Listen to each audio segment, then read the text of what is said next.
പരിശുദ്ധാത്മാവേ എന്നിൽ വന്നു നിറയണമേ. പരിശുദ്ധാത്മാവേ കൃപ ചൊരിയണമേ.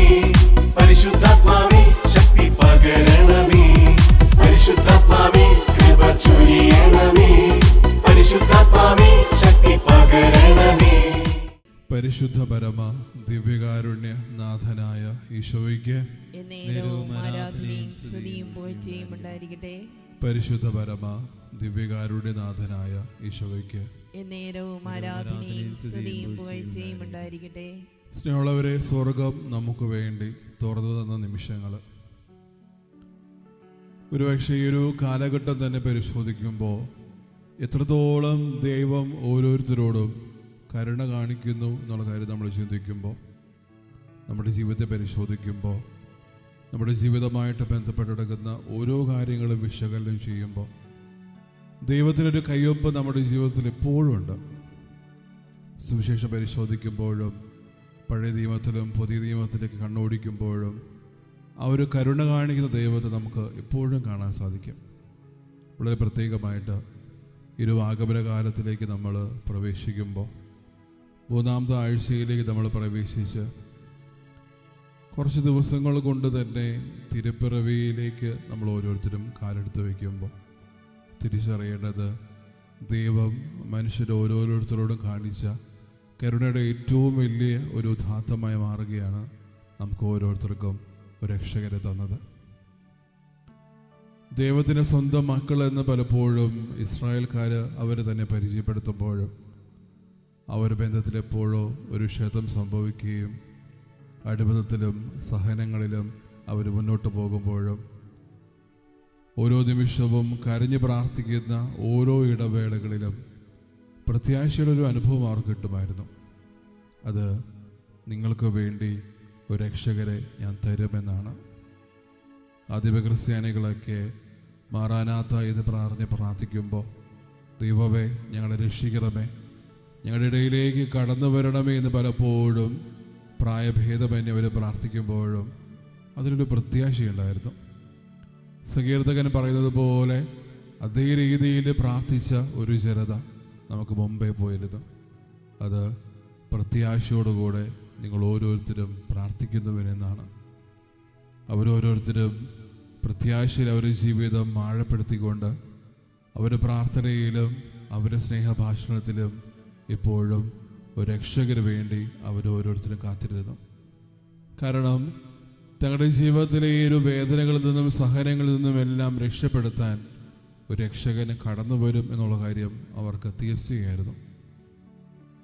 സ്നാപക യോഹന്നാൻ ഈ രക്ഷകനെ പരിചയപ്പെടുത്തുമ്പോഴും പലപ്പോഴും ആ രക്ഷകനെ കാത്തിരുന്നവർ ആ രക്ഷകനെ തിരിച്ചറിയാതെ വരുന്ന ഒരു സംഭവം സംഭവിക്കുമ്പോഴും സ്നേഹമുള്ളവരെ, നമ്മൾ നമ്മുടെ ജീവിതം കൊണ്ട് മനസ്സിലാക്കേണ്ടത് എത്രത്തോളം നമ്മൾ ഓരോരുത്തരും ആ ഒരു ദൈവത്തെ തിരിച്ചറിയുന്നു എന്നുള്ള കാര്യമാണ്.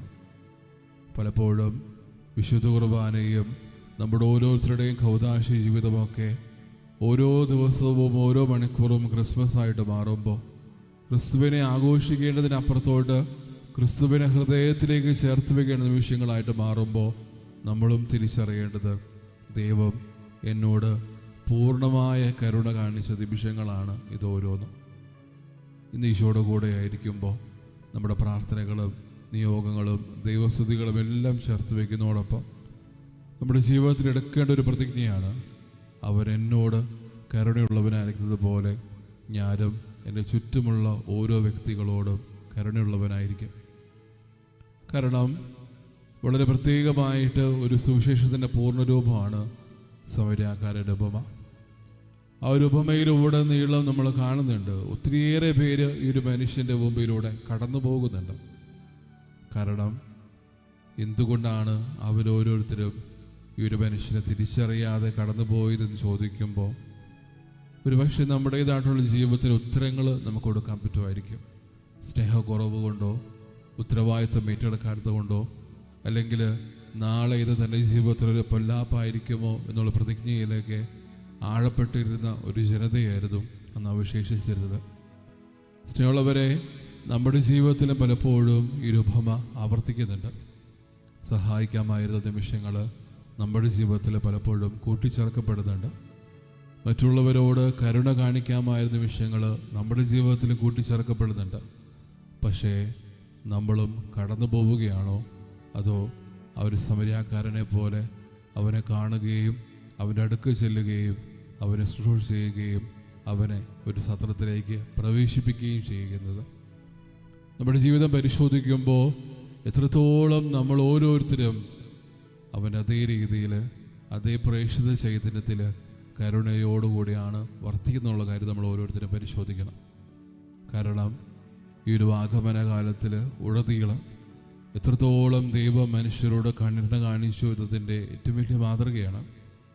നമ്മുടെ ജീവിതങ്ങളെ പരിശോധിക്കുമ്പോൾ, നമ്മുടെ സർവവും പരിശോധിക്കുമ്പോൾ എത്രത്തോളം നമ്മൾ ഓരോരുത്തരും ആ ഒരു കരുണയിൽ നമ്മുടെ ജീവിതം പടുത്തുയർത്തി എന്നുള്ള കാര്യം തിരിച്ചറിയാം. ഈശോയുടെ കൂടെ ആയിരിക്കുന്ന ഈ ഓരോ നിമിഷങ്ങളും നമ്മുടെ സർവവും സമർപ്പിച്ചുകൊണ്ട് പ്രാർത്ഥിക്കുമ്പോൾ, ആ ഒരു ദൈവത്തിനെങ്കിൽ നമ്മൾ പൂർണ്ണമായിട്ട് സമർപ്പിക്കുമ്പോൾ എത്രത്തോളം നമ്മൾ ഓരോരുത്തരും മറ്റുള്ളവരോട് കരുണയുള്ളവരായിട്ട് വർത്തിക്കുന്നു.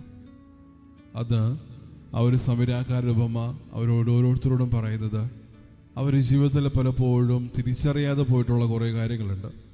അവർ പലപ്പോഴും ദൈവത്തിൻ്റെതായുള്ള കൽപ്പനകൾ പാലിക്കുന്നു. അത് വള്ളി വിടാതെ പലപ്പോഴും മാനിക്കപ്പെടുകയും പാലിക്കപ്പെടുകയും ചെയ്യുന്നതിനപ്പുറത്തോട്ട് ഒരു മനുഷ്യത്വത്തിൻ്റെ മാർഗ്ഗം പലപ്പോഴും അവരുടെ ജീവിതത്തിൽ അവർ ചേർക്കാറില്ലായിരുന്നു. അതുകൊണ്ട് തന്നെ ആ ഒരു ദൈവസ്നേഹത്തിൻ്റെ ഒരു അതിരറ്റ നേർവഴി എന്ന രീതിയിൽ തൻ്റെ അയൽക്കാരൻ ആരാണ് എന്നുള്ള തിരിച്ചറിവിലേക്ക് ആ ഒരു ദീയപ്പഞ്ഞനെ തമ്പുരാൻ കൊണ്ടു ചെന്നെത്തിക്കുന്നുണ്ട്. സ്നേഹമുള്ളവരെ, ഇന്ന് ഞാനും ദീയമൊക്കെ അടങ്ങുന്ന ഒരു സമൂഹത്തോട് ഈ ഒരു ഉപമ ആവർത്തിക്കുകയാണെങ്കിൽ ഇത്രത്തോളം നമ്മൾ ഓരോരുത്തരും അതിൽ പൂർണ്ണമായിട്ടുള്ള ഒരു ഭാരവാഹികളായിട്ട് മാറും. ഈശോയുടെ കൂടെ ആയിരിക്കുന്ന ഒരു നിമിഷം അതേ ചോദ്യം നമ്മളോടും ചോദിച്ചിട്ടുണ്ടെങ്കിൽ യഥാർത്ഥത്തിൽ ആ ഒരു മനുഷ്യന് ആരായിരുന്നു നല്ല അയൽക്കാരെന്ന് ചോദിക്കുമ്പോൾ എൻ്റെ പേരും അതിലുൾപ്പെടുന്നുണ്ടോ? ഒരിക്കൽ പോലും ആ ഒരു സമൂഹം അന്യം നിന്ന മനുഷ്യനായതുകൊണ്ട് തന്നെ അവർ സമരിയാക്കാരനാണ് എന്നുള്ള തിരിച്ചറിവിലേക്ക് അവരെത്താതെ അവരോരോരുത്തരും മറുപടി നടന്നത് അവനോട് കരുണ കാണിച്ചവരെന്നാണ്.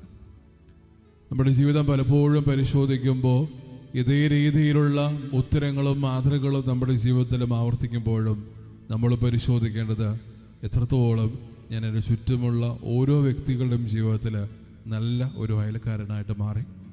കാരണം ഒത്തിരിയേറെ പേര് ഈ ഒരു മനുഷ്യൻ പ്രഹരമേറ്റ് വേദനിച്ച് കിടക്കുമ്പോൾ കടന്നു പോകുന്നുണ്ട്. അവരോരോരുത്തരും ഈ മനുഷ്യനെ കാണുന്നുണ്ട്. പക്ഷേ ക്രിസ്തുവിൻ്റെ നേത്രങ്ങളാകാനോ, ക്രിസ്തുവിൻ്റെ ഹൃദയങ്ങളാകാനോ, ക്രിസ്തുവിൻ്റെ കാൽപാദങ്ങളാകാനോ, ക്രിസ്തുവിൻ്റെ കരങ്ങളാകാനോ അവർക്ക് ആർക്കും പറ്റുന്നില്ല. പക്ഷേ ആ ഒരു സമൂഹം തന്നെ ഒറ്റപ്പെടുത്തിയിരുന്ന ഒരു മനുഷ്യന് അതെല്ലാം പൂർത്തിയാക്കാൻ പറ്റുന്നുണ്ട്. പലപ്പോഴും നമ്മുടെ ജീവിതം കൊണ്ട് നമ്മൾ മാനിക്കപ്പെടുമ്പോഴും ഒരു യഥാർത്ഥ ക്രിസ്ത്യാനിയായിട്ട് നമ്മൾ മാറുന്നില്ലെങ്കിൽ തിരിച്ചറിയുക, നമ്മളും നമ്മുടെ ജീവിതം കൊണ്ട് ഈ കരുണയിൽ പലപ്പോഴും പരാജയപ്പെട്ടു പോയി. കാരണം ഫ്രാൻസിസ് മാർപ്പാപ്പയുടെ ഒരു ജീവിതം പരിശോധിക്കുമ്പോൾ വളരെ ഭംഗിയായിട്ട് പറയുന്നുണ്ട്, ഞാൻ എൻ്റെ ദൈവത്തിനൊരു പേരിടുകയാണെങ്കിൽ അത് കരുണ എന്ന് തന്നെയാണ്. കാരണം വിശുദ്ധ ഗ്രന്ഥം ഉടനീളം നമ്മൾ പരിശോധിക്കുമ്പോൾ തന്നെ തിരഞ്ഞെടുക്കപ്പെട്ട ഓരോ മനുഷ്യരോടും കരുണ കാണിക്കുന്നതോടൊപ്പം തന്നെ ചേർത്ത് പിടിക്കാൻ പരിശ്രമിക്കുന്ന ഒരു ദൈവം. പാപത്തിൻ്റെതായിട്ടുള്ള ഓരോ നിമിഷങ്ങളിൽ ഭാഗപ്പെട്ടു പോകുമ്പോഴും ഓരോ പ്രാവശ്യവും പാപാവസ്ഥയിലും പാപസാഹചര്യങ്ങളിൽ കൂടെ അവർ കടന്നു പോകുമ്പോഴും പലപ്പോഴും അവരെ തേടിയെത്തുന്ന ഒരു ദൈവത്തെ നമുക്ക് കാണാൻ സാധിക്കും. പലപ്പോഴും ആ ഒരു ദൈവസ്നേഹത്തിൽ നിന്ന് അകന്നുപോയ നിമിഷങ്ങൾ അവർ ജീവിതത്തിൽ പലപ്പോഴും ആവർത്തിക്കുമ്പോഴും അവർ തേടിയെത്തുന്ന ഒരു ദൈവത്തെ നമ്മൾ കാണുന്നുണ്ട്. ലൂക്കായുടെ സുവിശേഷത്തിൽ കാണുന്ന പോലെ അനുതപിക്കുന്ന ഒരു പാപിയെ ഓർത്ത് സ്വർഗത്തിൽ എത്രത്തോളം നിക്ഷേപമുണ്ടാകും, എത്രത്തോളം സന്തോഷമുണ്ടാകും. നഷ്ടപ്പെട്ടു പോയ ആ 3 കാര്യങ്ങളും പറഞ്ഞു വെക്കുമ്പോൾ അതിലെല്ലാം തിരിച്ചറിയുന്നത് ഈ ലോകത്തിൻ്റെതായിട്ടുള്ള മാനങ്ങളോ കണക്കുകളോ ഒന്നും അവിടെ ചേർക്കപ്പെടുന്നില്ല, മറിച്ച് സ്നേഹത്തിൻ്റെ കണക്കുകൾ മാത്രം പൂർത്തീകരിക്കപ്പെടുന്നു. സ്നേഹമുള്ളവരെ, ഈ ഒരു ആഗമന കാലത്ത് നമ്മൾ ഓരോരുത്തരുമായിരിക്കുമ്പോൾ നമ്മുടെ മനസ്സും ശരീരവും ആത്മാവും എല്ലാം തിരുപ്പിറവിക്ക് വേണ്ടി നമ്മൾ ഓരോരുത്തരും ഒരുക്കുമ്പോൾ ഏറ്റവും കൂടുതൽ ചിന്തിക്കേണ്ടത് ഞാൻ എത്രത്തോളം മറ്റുള്ളവരോട് കരുണയുള്ളവരായി തീരുന്നു എന്നുള്ള കാര്യമാണ്. കാരണം ക്രിസ്തു തൻ്റെ ജീവിതത്തിലൂടെ മറ്റുള്ളവർക്ക് കൊടുക്കുന്ന ഏറ്റവും വലിയ മാതൃകയാണ്, ഞാൻ നിങ്ങളോട് കരുണയുള്ളവരായിരിക്കുന്നത് പോലെ നിങ്ങളും മറ്റുള്ളവരോട് കരുണയുള്ളവരായിരിക്കുക. സ്നേഹമുള്ളവരെ, ആ ഒരു പൂർണ്ണമായ നിമിഷത്തിലാണ് നമ്മൾ ഓരോരുത്തരും തിരുവരുളിക്കയുടെ സാന്നിധ്യത്തിൽ ലോകത്തിൻ്റെ പലയിടങ്ങളിലുമായിരുന്നിട്ട് ഈ ഒരു തമ്പുരാൻ്റെ കൂടെ നമ്മളായിരിക്കുമ്പോൾ അതുതന്നെയാണ് തമ്പുരാൻ ആഗ്രഹിച്ചത്. നമ്മുടെ കൂടെ ആയിരിക്കാൻ വേണ്ടി ആഗ്രഹിച്ചൊരു ദൈവം. അവൻ്റെ സാന്നിധ്യത്തിൽ നമ്മുടെ മനസ്സും ശരീരവും ആത്മാവും ദൈവത്വവും എല്ലാം സമർപ്പിച്ചുകൊണ്ട് കൂടെ ആയിരിക്കുമ്പോൾ തിരിച്ചറിയുക, അവൻ നമ്മളോട് കരുണയുള്ളവനായിരിക്കുന്ന പോലെ നമ്മുടെ ജീവിതത്തിലും നമുക്കും കരുണയുള്ളവരായി തീരാം. സ്നേഹമുള്ളവരെ, ദിവ്യകാരുടെ നാഥന് ആശീർവാദം സ്വീകരിക്കാൻ ഒരുങ്ങുമ്പോൾ നമ്മുടെ പ്രാർത്ഥനകളും നിയോഗങ്ങളും എല്ലാം ദൈവസന്നിധിയിലേക്ക് ചേർത്ത് വയ്ക്കാം. ദൈവം കൂടെയുണ്ട് എന്നുള്ള പേരിൽ നമ്മുടെ ഇടയിലേക്ക് കടന്നു വന്ന ആ ഒരു ദൈവത്തെ നമ്മുടെ ജീവിതത്തിൽ എപ്പോഴും തളർച്ചകളിലും വേദനകളിലുമൊക്കെ ഒറ്റപ്പെട്ടു പോകുമ്പോൾ എപ്പോഴും തിരിച്ചറിയേണ്ടത്, ആദ്യം മുതലേ എനിക്ക് തന്ന വാഗ്ദാനം അത് ഓരോ വിശുദ്ധ കുർബാനയിലും ഓരോ കൂതാശയിലും നമ്മുടെയൊക്കെ ഓരോ പ്രാർത്ഥനകളിലും തമ്പുരാൻ ചേർത്ത് പിടിക്കുന്നുണ്ട്. എൻ്റെ കൂടെ എന്നും ദൈവമുണ്ട് എന്നുള്ള കാര്യത്തിൽ അത് വിശുദ്ധ കുർബാന സ്വീകരിക്കുമ്പോഴായിക്കോട്ടെ, അവിടുത്തെ സന്നിധിയിൽ നമ്മുടെ ഹൃദയവും മനസ്സും സമർപ്പിക്കുമ്പോഴായിക്കോട്ടെ, ഇപ്പോഴും ഓർക്കേണ്ടത് അവനെന്നെ ഒരിക്കലും കൈവിടില്ല എന്നുള്ള കാര്യമാണ്. നമ്മുടെ പ്രാർത്ഥനകളും നിയോഗങ്ങളും എല്ലാം ദൈവസന്നിധിയിലേക്ക് സമർപ്പിച്ചുകൊണ്ട് താഴ്ന്ന സ്വരത്തിൽ സ്തുതിച്ചുകൊണ്ട് ദിവ്യകാരനാഥന ആശീർവാദം നമുക്ക് സ്വീകരിക്കാം. യേശുവേ, ആരാധന ആരാധന ആരാധന.